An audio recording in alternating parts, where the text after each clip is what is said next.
Hello all, ഇന്ന് നമുക്ക് ഈ ഒരു ടോപ്പിനെ ഇങ്ങനെ മാറ്റിയത് എങ്ങനെയാണെന്ന് നോക്കാം. ടോപ്പ് വാങ്ങിക്കൊണ്ട് വന്നപ്പോൾ ഇസ്തിരിടാൻ വന്നപ്പോഴേ ഒരു ബോറ് തോന്നി. ഭയങ്കര പ്ലെയിൻ അല്ലേ. അപ്പം ഞാൻ വിചാരിച്ചു എന്തെങ്കിലുമൊക്കെ മാറ്റം വരുത്താമെന്ന്. അങ്ങനെ കടയിൽ പോയി ഈ സാധനങ്ങളൊക്കെ, ഈ മുത്തും റോസാപ്പൂവും ഒക്കെ വാങ്ങി വന്നു. എന്നിട്ട് പിന്നെ ഞാനും എൻ്റെ മോളും കൂടി ഞങ്ങളുടെ പണി തുടങ്ങി. അങ്ങനെ ഇതിങ്ങനെ ഒട്ടിച്ചു.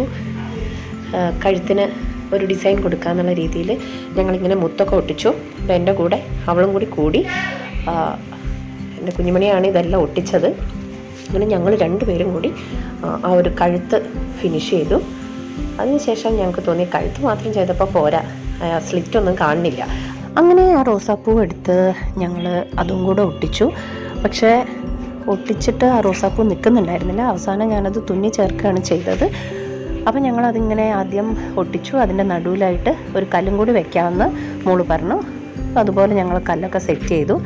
അപ്പോൾ കാണാതെ ഒരാൾ വന്നിട്ട് എൻ്റെ പൂ പറിച്ചു പോയി. വികൃതിക്ക് ലക്കും ലഗാനും ഇല്ലാത്ത ചങ്ങായാണ്. അപ്പം ഞങ്ങളിങ്ങനെ കഷ്ടപ്പെട്ട് ചെയ്യുമ്പോൾ അവൻ വന്നിട്ട് ഓരോന്നായിട്ട് പറിക്കാൻ തുടങ്ങി. പ്ലെയിനായിട്ട് ഡ്രസ്സ് കണ്ടപ്പോൾ എന്തോ പോലെ. അപ്പോൾ അതുകൊണ്ട് ഞങ്ങൾ കുഞ്ഞി മുത്തെടുത്ത് അവിടെ എവിടെയായി വെച്ചു കൊടുത്തു. ഇങ്ങനെ ഫുൾ ടോപ്പിൽ അത് ഞങ്ങൾ പശ വെച്ച് ഒട്ടിച്ചു കൊടുത്തു. അപ്പോൾ അവൾ പറഞ്ഞു, സ്ലിറ്റിൻ്റെ ഇപ്പുറത്തെ ഭാഗത്തമ്മേ അവിടെ പ്ലെയിനായി കിടക്കണ്ട. അപ്പം ഞങ്ങൾ അതെന്ത് ചെയ്തു, കുഞ്ഞി മുത്തെടുത്ത് ഒട്ടിക്കാൻ നോക്കി. അപ്പോഴേക്ക് ഞങ്ങളെ വികൃതിക്കുട്ടൻ വീണ്ടും വന്നു.